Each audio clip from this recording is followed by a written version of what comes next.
எல்லாருக்கும் ஹாய். நடந்து முடிஞ்ச குரூப் 2 2A எக்ஸாம் வந்து எல்லாரும் எழுதியிருப்பீங்க அப்படின்னு சொல்லிட்டு நம்புகிறேன். நானுமே குரூப் 2 எக்ஸாம் வந்து எழுதியிருந்தேன். கொஷின் ஓவராலாக எப்படி இருந்துச்சு அப்படின்னு பார்த்தோம்னா, கொஷின் வந்து கொஞ்சம் டஃப்பு தான்.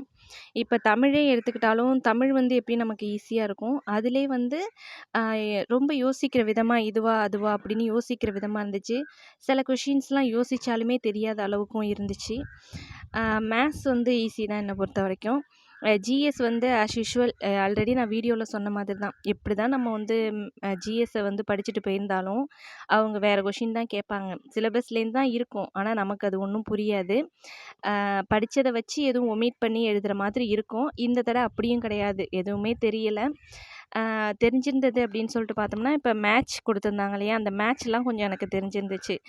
அது ஈஸியாக இருந்துச்சு. மேட்ச்சில் ஒரு ஆப்ஷன் தெரிஞ்சிருந்துச்சு, ரொம்ப ட்விஸ்ட் பண்ணி வைக்காமல் ஆப்ஷனும் அதுக்கு ஏற்ற மாதிரி இருந்துச்சு. ஸோ மேட்ச் கொஞ்சம் ஈஸி. இன்னொன்று என்ன எனக்கு ஈஸியாக இருந்துச்சுன்னா, திருக்குறள் ரிலேட்டட் கொஷின்ஸ் எல்லாமே எனக்கு ஈஸியாக இருந்துச்சு. அது எல்லாமே ஃபுல்லாக பண்ணியிருந்தேன். மற்றபடி ஜிஎஸ் வந்து ஆப்ஷன் கூட தெரியாத அளவுக்கு தான் இருந்துச்சு. அதாவது ஃப்ளூக்கில் அதாவது 2 ஒமிட் பண்ணிவிட்டு 2த்துல 1 செலக்ட் பண்ணுவோம். இப்போ வந்து 4த்துல எதை ஒமிட் பண்ணுறது, எது ஆன்சருங்கிறது கூட தெரியாத அளவுக்கு வந்து இருந்துச்சு. என்னோட மார்க் அப்படின்னு சொல்லிட்டு பார்த்தோன்னா, தமிழில் வந்து 80 மார்க்கு நான் வந்து போட்டிருந்தேன். மேத்ஸில் 23 போட்டிருந்தேன். ஜிஎஸ் பார்த்தோம்னா 35. 35ல் ஒரு 10 மார்க்ஸ் வேணால் தெரிஞ்சு போட்டிருந்துருக்கலாம். மீதி எல்லாமே வந்து ஃப்ளூக்கில் வந்தது தான் எனக்கு.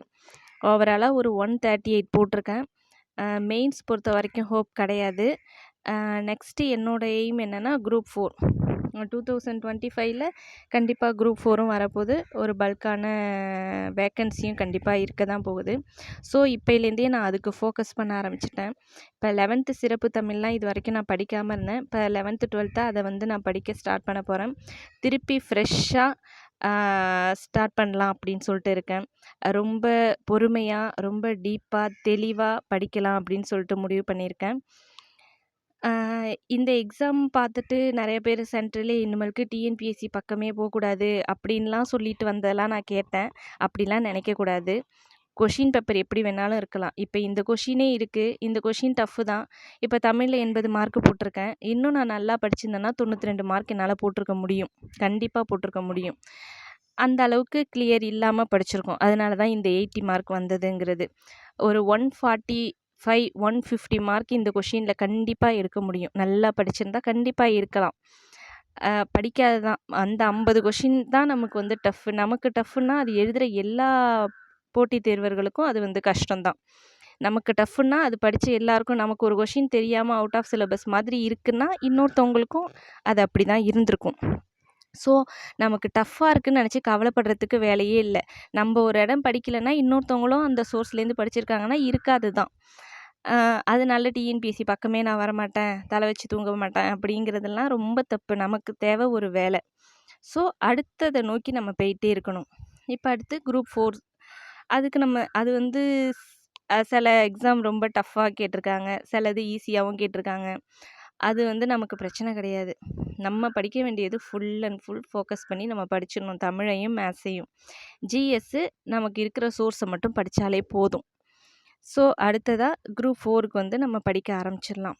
ஆக்சுவலாக ஜிஎஸ்லாம் கூட புக்கில் உள்ள நோட்ஸ் வந்து உங்களுக்காக நான் நோட்ஸாக எடுத்துகிட்ருக்கேன், ஃபுல்லாக எந்த லைனும் இல்லாமல்.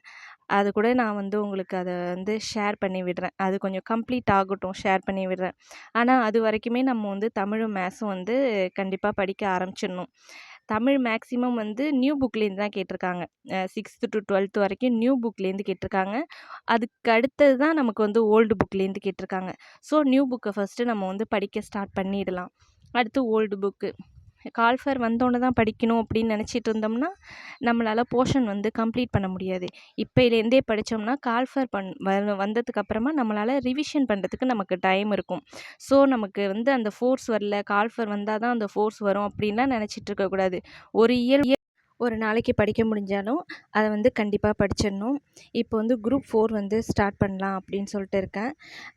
ஆக்சுவலாக அதுக்கான ஷெட்யூல் வந்து நான் உங்களுக்கு தரேன்.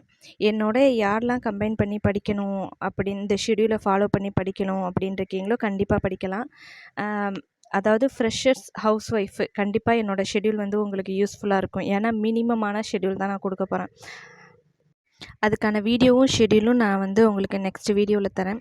கண்டிப்பாக இந்த 2025ல் வர குரூப் 4ல் நமக்கு ஒரு போஸ்டிங் இருக்குது கண்டிப்பாக. தேங்க்யூ.